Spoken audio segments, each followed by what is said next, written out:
दोस्तों, आपके मन में भी यह सवाल कभी ना कभी जरूर आया होगा और इंसानों का सबसे बड़ा सवाल भी यही है, क्या इस ब्रह्मांड में इकलौती हमारी पृथ्वी है जहां पर जीवन है? तो इतने सारे अरबों खरबों ग्रहों को छोड़कर हमारी पृथ्वी पर ऐसा क्या था कि यहां पर जीवन पनपा? और अरबों साल पहले पृथ्वी पर जीवन किस रूप में पनपा और कैसे हुई जीवन की शुरुआत? आज हम इंसानों को इंसान बनने में 4 अरब साल का समय लगा है और आज हम पृथ्वी के अलावा दूसरे ग्रहों पर भी जीवन की तलाश कर रहे हैं। आज हम पृथ्वी पर नहीं होते अगर हमारे पूर्वज प्रकृति की मार को न सहते हुए नेचुरल सिलेक्शन को न अपनाते, यानी कि उन्होंने प्रकृति के हर नियम को अपना लिया और अपने आप को उसके अनुसार ढालते चले गए और इस तरह से धीरे धीरे करके हम मनुष्य में विकसित हो गए। नेचुरल सिलेक्शन प्रकृति का ऐसा बेरहम नियम है जिसमें जो शक्तिशाली होता है वही अपनी पीढ़ी को आगे बढ़ा पाता है।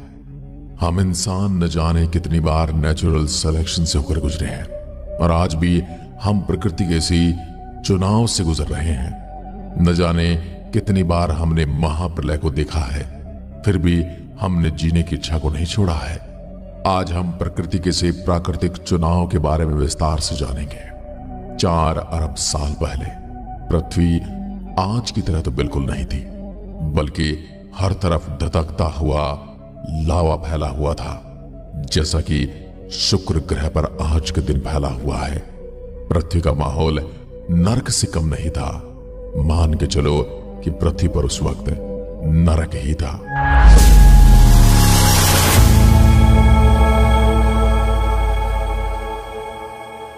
पृथ्वी के ऐसे माहौल में पहली बार जीवन का जन्म हुआ। जीवन के पहले बीज के बारे में वैज्ञानिकों ने अलग अलग थ्योरीज दी हैं। कुछ का मानना है कि जीवन का पहला बीज उल्का पिंड के साथ पृथ्वी पर आया और कुछ मानते हैं कि पानी में कुछ रसायनों के मिलने से खुद ही पैदा हो गया। 4 अरब साल पहले जीवन पानी के अंदर एक कोशिका के रूप में विकसित हुआ। इस सेल के अंदर डीएनए के रूप में कुछ कोर्स और इंफॉर्मेशन छिपी हुई है। 50 करोड़ साल तक पृथ्वी पर जीवन सिंगल सेल के रूप में बना रहा, यानी कि वह सिर्फ एक सेल के अंदर ही था। इसके अलावा पृथ्वी पर कोई जीव नहीं था। 50 करोड़ सालों के बाद जीवन ने एक नया मोड़ लिया। सिंगल सेल ने अब खुद को एक क्लोन तैयार करना शुरू कर दिया, जिससे जीवन एक नए रूप में फिर से नया जन्म हो सकता है। यानी कि अब सेल ने अपने जैसे ही अगले सेल को जन्म देना सीख लिया था। इसलिए इसे एक अद्भुत घटना कह सकते हैं। अद्भुत क्या, इस ब्रह्मांड, इस पृथ्वी की सबसे विचित्र घटना कह सकते हैं, क्योंकि यही से तो जीवन की शुरुआत होती है। और बिना जीवन के पृथ्वी क्या है? एक खुले आसमान अंतरिक्ष में घूमता हुआ मिट्टी का गोला मात्र। यहां तक कि इसको नाम देने वाला भी कोई नहीं होगा। 2 बिलियन सालों तक ऐसा ही चलता रहा, लेकिन इसके बाद एक और बहुत बड़ी घटना घटी, जब 2 सेल आपस में मर्ज हुए और उनके जीन्स आपस में कंबाइन हो गए। यानी कि एक सेल से 2 सेल हुए और अब 2 सेलों ने आपस में मिलकर अपने जीन्स को कंबाइन कर दिया। अब ये मर्ज सेल खुद का क्लोन बनाने लगे।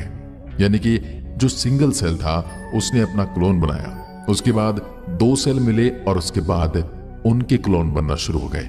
जैसे जैसे मर्ज सेल खुद का क्लोन बनाने लगे, इसमें एक नहीं बल्कि 2 क्लोन के जिन्स मौजूद थे। इस घटना के बाद जीवन की नई शाखाएं निकलने लगी। इन्हीं सेल से पानी में नई नई प्रजातियां जन्म लेने लगी, जिनमें से एक प्रजाति हमारे पूर्वज भी थे, जिनसे हम बने, जिनका नाम था वाटर बॉम्ब, जो कि 3 इंच लंबे थे और अंधे थे। इसके बाद 20 मिलियन सालों का समय लग गया ऐसे सेल्स बनने में जो प्रकाश को देख पाए, और यहां पर वाटर बॉम्ब का अंधेरा खत्म हो गया। पहली बार इन्होंने अपनी आंखों से इस रंगीन दुनिया को देखा था। आंखों के बाद फिर एक दिमाग भी विकसित होने लगा, जिसके बाद बॉम्ब से हमारे पूर्वज एक मछली के आकार में बन गए। उस समय कुछ खतरनाक प्रजाति भी बनी जिनसे हमें खतरा था। इवोल्यूशन ने अपना काम किया। समुद्र के पानी में सरवाइव करने के लिए हमारी चमड़ी अब कठोर बन गई थी। जबड़े और मजबूत दांत बनने की वजह से छोटे मोटे शिकारी से अपनी रक्षा भी कर सकते थे। 375 मिलियन साल पहले मछली से हम एक आर्म्ड फिश बन चुके थे, लेकिन अभी भी समुद्र पर किसी और का राज था। यह हमारे पास दो रास्ते थे। पहले या तो इन मॉन्स्टर का खाना बन जाए या फिर सरवाइव करने के लिए कोई रास्ता चुन ले। फिर चुना गया उथला पानी, जहां समुद्र मॉन्स्टर नहीं आ सकते। यहां ऑक्सीजन की कमी थी और हमने तब कुछ ऐसा किया जो पहले किसी मछली ने नहीं किया था। हमने पानी से मुंह बाहर निकाला और हवा को अपनी सांसों में खींचा। इससे हमारे शरीर में फेफड़ों का विकास होने लगा। यानी कि हमने वो कर दिखाया था जो आज से पहले किसी भी जीव ने नहीं किया था। और यहीं हमने पहली बार धरती पर सांस लेना शुरू कर दिया था। अब हमने पानी के बाहर जमीन पर धीरे धीरे चलना शुरू कर दिया। यह हमारे लिए खाना भी था और सांस लेने के लिए हवा भी थी। सूर्य की रोशनी तेज होने की वजह से हमारी चमड़ी मोटी होती गई और इस धूप को सहन करने लायक बनती गई। हमने अपने आप को इस धूप का आदी बना लिया। हमारे पूर्वज वंश को आगे बढ़ाने के लिए अंडे देते थे और हमारी बुद्धि का विकास भी होना शुरू हो गया। यहां भी हमें अपने कॉम्पिटिटर से खतरा था और उसके लिए हमारे शरीर में थोड़ा विकास हुआ और हमारे जबड़े मजबूत होते गए और उनका शिकार करने में सक्षम थे। यानी कि अब हमने मुकाबला करना सीख लिया था। अब हमने सिर्फ बचाव नहीं बल्कि हमला करना सीख लिया था। 250 मिलियन साल पहले साइबेरिया में पिघले हुए रॉक्स पृथ्वी की क्रस्ट से बाहर निकलने लगे और उसकी वजह से हानिकारक कार्बन डाइऑक्साइड गैस ने सूरज की हीट को पृथ्वी के एटमॉस्फेयर में ट्रैप करना शुरू कर दिया। यानी कि उसने सूर्य की रोशनी को पृथ्वी के वातावरण से परावर्तित होकर वापस अंतरिक्ष में जाने से रोक दिया और इस तरह से पृथ्वी का तापमान और ज्यादा बढ़ गया और देखते देखते पृथ्वी की 95% प्रजातियां खत्म हो गई और बच गई 5%। उसमें हम और आप भी थे और अन्य प्रजाति के जीव जो डायनासोर बनने लगे थे। अब हमारा आकार बड़ा था और हम पैरों के सहारे पड़ते हैं और ऐसा करने में हमें 30 मिलियन सालों का समय लगा। ये प्रजाति एक भीषण प्राकृतिक आपदा को सहकर यहां पहुंची है। यह डायनासोर का राज हुआ करता था और धरती पर सरवाइव करने के लिए हमें इनसे खुद को बचाना था। 66 मिलियन साल पहले नेचुरल सिलेक्शन के चलते हमारा साइज छोटा हो गया। अब हम जमीन के अंदर छिप जाते थे और डायनासोर हमें नहीं देख पाते थे। और फिर आया वो समय जिसने डायनासोर की पूरी प्रजाति को खत्म कर दिया और हमारा छोटा आकार यहां पर हमें जिंदा रखने में कामयाब रहा, क्योंकि हमने जमीन के नीचे शरण ले ली थी जहां पर इस प्राकृतिक आपदा का असर थोड़ा कम था। 65 मिलियन साल पहले एक माउंट एवरेस्ट के साइज की चट्टान धरती से तेज रफ्तार से आई और मैक्सिको की खाड़ी से जा टकराई, जिसमें एक महाप्रलय आई और जगह जगह ज्वालामुखी फटने लगे। डायनासोर के 95% जीव समाप्त हो गए थे और जो बच गए थे वो जमीन के नीचे छिप गए थे। सब कुछ खत्म हो चुका था, लेकिन प्रकृति का नव निर्माण होना तय है। एक नई प्रजाति आई मैमल्स की। तब हमारा साइज 6 इंच का था। पृथ्वी की परिस्थितियां बदले, यानी कि उस समय हम गिलहरी जैसे थे। पेड़ों पर फल उगने लगे जो कि पोषण से भरपूर थे, लेकिन दिक्कत यह थी कि हम तो जमीन पर थे, फल पेड़ पर। और एक बार फिर से नेचुरल सिलेक्शन होने की वजह से हम बंदरों की तरह पेड़ों पर चढ़कर उन फलों को खाने लगे थे। 56 मिलियन साल पहले हम पेड़ पौधों पर रहना सीख चुके थे। एक पेड़ से दूसरे पेड़ पर कूदकर भोजन खाना हमने सीख लिया था। लेकिन आने वाले 10 मिलियन सालों तक पृथ्वी का तापमान बदला और जंगल सूखने लगे, जिस वजह से खाने की दिक्कत होने लगी।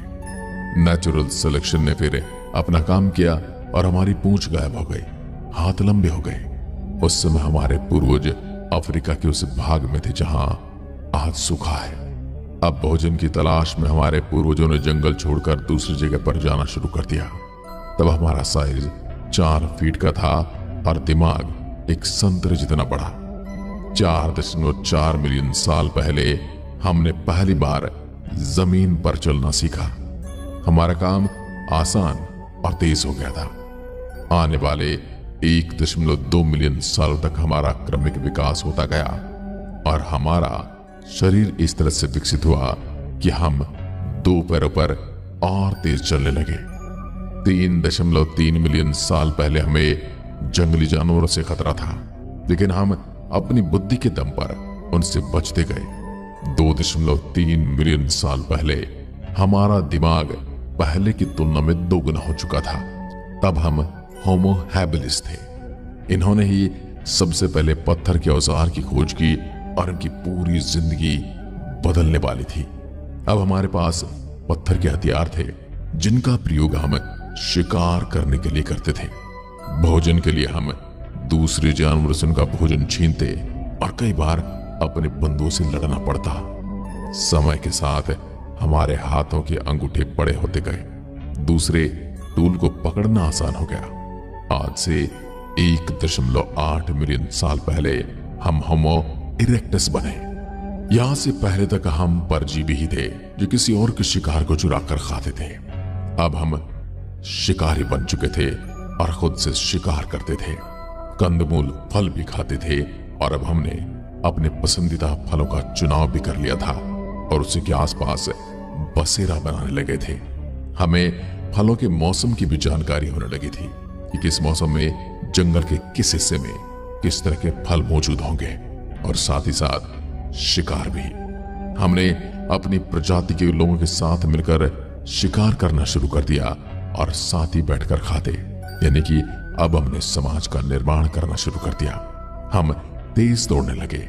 यह हमने एक और आविष्कार किया, यानी आग की खोज कर मांस को पकाकर खाना शुरू कर दिया। हम और बुद्धिमान होते गए, लेकिन अभी भी हम एक दूसरे से कम्युनिकेट नहीं कर पा रहे थे और एक दूसरे को समझना हमारे लिए बहुत मुश्किल था। लेकिन प्रकृति के चुनाव ने हमें एक बार फिर से नया काम दिया और हमारे गले की मसल्स में बदलाव हुए। अब हम तरह तरह की आवाजें निकालकर बात कर सकते थे। 2 लाख साल पहले होमो सेपियंस आए, इस धरती के बुद्धिमान जीव। हम टूल्स का इस्तेमाल करते, हमने खेती करना सीखा, हमने ग्रुपों में रहकर गांव और शहरों का निर्माण किया, वहीं की खोज की, रॉकेट बनाए, जमीन पर पहला कदम भी हमने रखा था और फिर चांद पर पहला कदम भी हमने ही रखा। आज हम पृथ्वी के कोने कोने में फैल गए हैं। कभी हमें भोजन की जरूरत थी, लेकिन आज हमें ज्ञान की जरूरत है। हमने न जाने कितनी बार प्रकृति की मार को झेला, लेकिन लड़ना हमने कभी नहीं छोड़ा। यह थी हमारी कहानी, हमारे जन्म से लेकर विकास तक का सफर। आप लोगों को कैसा लगा कमेंट में लिखकर जरूर बताइएगा। यदि आप भी मानते हैं कि मनुष्य को इतने सालों का समय लगा है एक बुद्धिमान प्रजाति बनने में, और क्या आगे भी यह इंसान यूं ही सरवाइव कर पाएगा, या फिर इंसान अपनी ही हरकतों से इस प्रकृति को नष्ट